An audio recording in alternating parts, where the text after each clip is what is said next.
마음의 병, 우울의 그림자. 혹시 아무 이유 없이 하루가 무겁게 느껴진 적 있나요? 눈을 떴는데 벌써 지친 기분. 햇빛이 창문으로 들어오는데도 그 빛이 너무 눈부시고 부담스러워 커튼을 다시 닫아버린 날.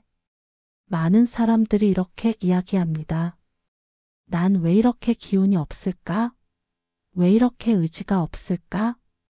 그런 날이면 우리는 스스로를 자꾸 탓합니다. 나는 왜 이럴까? 왜 이렇게 약할까? 하지만 오늘 나는 조용히 말하고 싶습니다. 당신은 약하지 않습니다. 당신은 지금 마음이 아픈 것입니다. 마음이 아프면 세상이 아파 보입니다.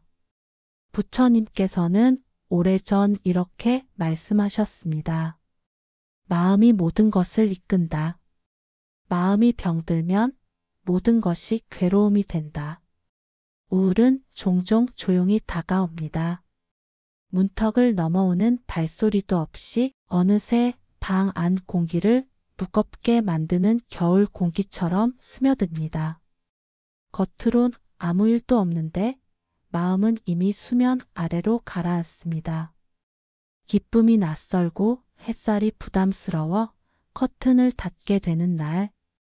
그때 우리는 나만 이런가 하는 외로움에 갇힙니다. 법구경에서는 마음이 모든 것을 앞서고 마음이 으뜸이며 마음으로 이루어진다.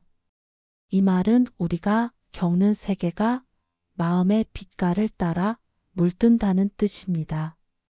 마음이 상하면 세상도 상해 보입니다.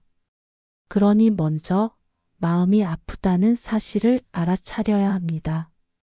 아픔을 부정하지 않고 나약함으로 낙인 찍지 않고 그저 지금 내 마음이 아프다라고 말해줍니다. 이 짧은 인식이 곧 첫걸음입니다.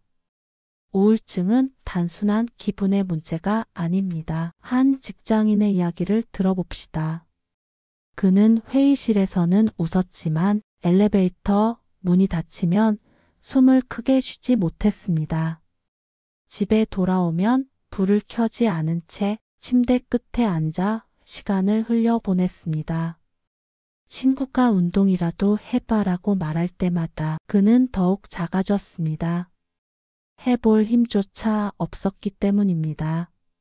그는 어느 날 거울 앞에서 조용히 중얼거렸습니다. 나는 왜 이렇게 약할까? 그 순간 마음의 가시는 더욱 깊어졌습니다. 우울은 스스로를 향한 비난을 먹고 자라기 때문입니다. 우리가 지금 해야 할 일은 비난이 아니라 알아차림입니다. 지금 숨이 가쁘다면 숨이 가쁘다. 가슴이 답답하다면 답답하다. 라고 이름을 붙여줍니다. 이건 무기력. 이건 불안. 이건 슬픔. 이름 붙이기는 감정과 나 사이에 작은 간격을 만듭니다. 간격이 생기면 숨 쉴 공간도 생깁니다. 지금 호흡을 해볼까요? 호흡을 한번 고르게 들이마셔 봅니다. 넷을 세며 들이마시고 잠시 멈추었다가 여섯을 세며 내쉽니다. 견고한 성을 허무는 것은 대포가 아니라 바람이라고 했습니다. 바람처럼 드나드는 숨이 오늘 우리 마음의 굳은 벽을 조금씩 부드럽게 만질 것입니다. 부처님의 눈으로 본 고통. 부처님께서는 사성제에서 고통의 본질을 4가지 진리로 설명하셨습니다. 첫째, 삶에는 반드시 고통이 따른다. 둘째, 집. 고통에는 원인이 있다. 셋째, 멸. 그 고통은 사라질 수 있다. 넷째, 고통에서 벗어나는 길이 있다. 우울한 마음 역시 고의 한 모습입니다. 상실, 좌절, 지친 몸, 사랑하는 사람과의 이별, 사회적 고립, 원치 않는 상황과 마주하는 순간 혹은 이유를 설명할 수 없지만 짙게 드리운 공허감. 수많은 인연이 겹쳐 지금의 마음을 만들었습니다. 마음이 고요하면 고통도 머물지 않는다. 고요함은 고통을 없애는 주문이 아니라 고통을 고통으로만 보지 않게 하는 투명한 물입니다. 물이 고요하면 흙이 가라앉듯 우리의 알아차림이 고요하면 감정은 제 무게를 찾아 앉습니다. 부처님의 두 번째 화살 이야기를 기억해 봅시다. 첫 번째 화살은 삶이 쏜 불가피한 고통입니다. 두 번째 화살은 우리가 스스로 쏘는 생각과 비난입니다. 첫 번째 화살만으로도 이미 아픕니다. 두 번째 화살까지 쏘면 상처는 깊어집니다. 오늘 우리는 두 번째 화살을 내려놓기로 합니다. 부처님의 가르침에서 중요한 것은 고통을 억지로 밀어내려 하지 않는 것입니다. 있는 그대로 바라보고 그것이 어떻게 생겨났는지를 알아차리는 것. 우울감이 찾아왔을 때 이건 나쁜 것이라 단정하지 않고 지금 내 마음에 구름이 끼었구나 하고 인식하는 순간 우리는 이미 그 구름을 조금 떨어져서 바라보고 있는 것입니다. 우울과 함께 숨 쉬는 법. 이제 짧은 호흡 명상을 함께 해봅시다. 편안하게 앉아 눈을 감거나 시선을 부드럽게 내려놓습니다.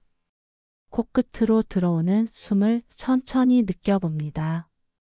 숨이 들어올 때 들숨, 숨이 나갈 때 날숨. 그저 그것만 바라봅니다. 혹시 잠생각이 떠오르더라도 괜찮습니다. 그 생각을 억누르지 말고 마치 하늘에 떠있는 구름이 바람에 흘러가듯 그저 흘려보냅니다. 부처님께서는 반야심경에서 말씀하셨습니다. 색즉시공, 공즉시색. 형상은 곧 공이며 공은 곧 형상이다. 지금 내가 느끼는 우울감도 이 순간의 생각과 감정도 붙잡으려 하면 사라지고 놓아주면 흐릅니다. 마치 강물 위에 나뭇잎처럼 가만히 흐르게 두는 것입니다. 자비는 이 과정의 등불입니다. 모든 존재가 행복하고 안전하며 평온하기를 이 기도를 오늘 나 자신에게 먼저 바칩니다. 나 또한 행복하고 안전하며 평온하기를 회복을 향한 작은 발걸음. 우울증에서 벗어나기 위해서는 때로는 누군가의 손을 잡는 용기가 필요합니다. 전문의 상담, 약물치료, 그리고 가족, 친구, 주변인의 따뜻한 지지가 큰 힘이 될 수 있습니다. 부처님 시대에 한 여인이 있었습니다. 그녀는 사랑하는 아들을 잃은 슬픔에 잠겨 부처님을 찾아갔습니다. 제 아들을 살려주세요. 여인은 울부짖으며 간청했습니다. 부처님은 가만히 그 여인을 바라보며 말했습니다. 마을에 가서 겨자씨를 구해오면 그때의 아들을 살려주겠네. 단 한 가지 조건이 있습니다. 겨자씨를 가져온 집에는 죽은 사람이 한 명도 없어야 합니다. 여인은 부처님의 말씀대로 아들을 살리겠다는 일념으로 마을의 겨자씨를 구하러 돌아다녔습니다. 하지만 슬프게도 그녀는 죽음이 없는 집을 찾을 수 없었습니다. 모든 집에는 슬픔과 죽음이 있었기 때문입니다. 여인은 그제야 깨달았습니다. 모든 사람이 언젠가는 다 죽음을 맞이하며 세상에는 죽음이 자연스러운 일이란 것을요. 그제서야 그녀는 슬픔을 극복하고 아들을 잃은 고통 속에서 차츰차츰 평안을 찾을 수 있었답니다. 부처님은 이 이야기를 통해 우리에게 두 가지 중요한 교훈을 줍니다. 첫째, 죽음은 피할 수 없는 자연의 섭리이며 둘째, 슬픔을 극복하고 평화를 찾는 것은 우리 자신의 마음가짐에 달려 있다는 것입니다. 겨자씨 이야기는 우리에게 긍정적인 마음과 세상의 이치를 깨닫게 해주는 소중한 가르침을 줍니다. 마음챙김 실습.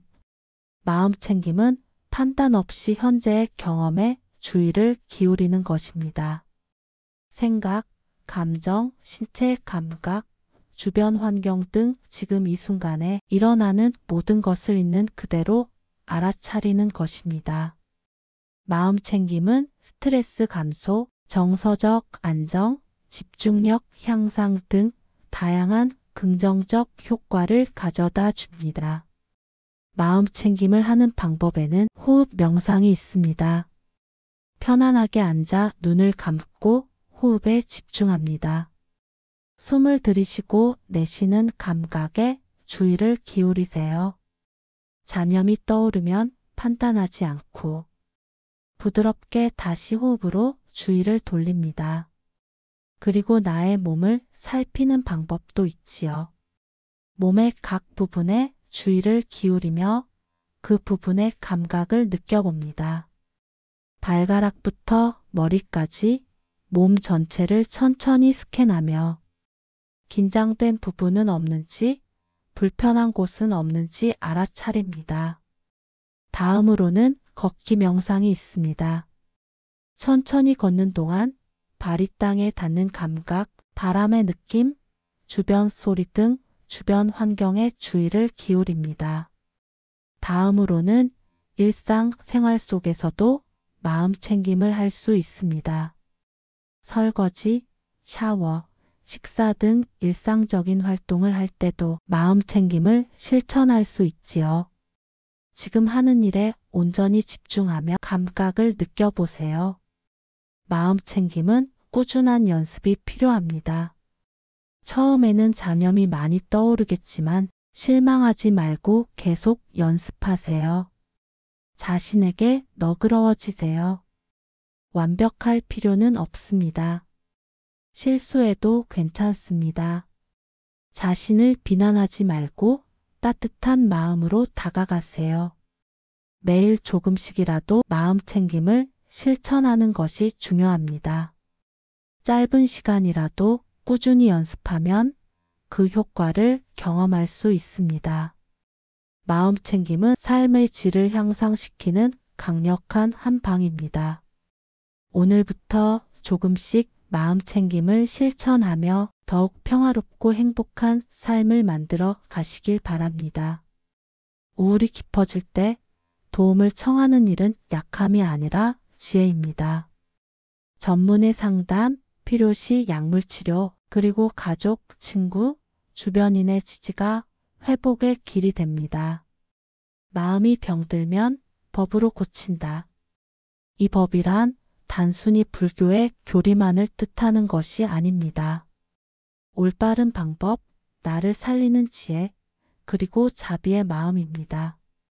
혹시 주변에 우울해하는 사람이 있다면 조언을 서두르기보다 그저 곁에 있어주는 것이 가장 큰 힘이 됩니다.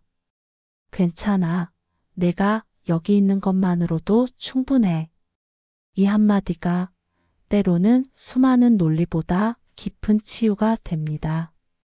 오늘 실천할 수 있는 작은 자비의 행동 3가지를 제안합니다. 오늘 하루 스스로를 비난하지 않기. 하늘 한번 올려다보고 깊게 3번 숨쉬기. 오늘 나에게 고마운 점 1가지를 속으로 말해주기. 우울은 부끄러운 것이 아닙니다.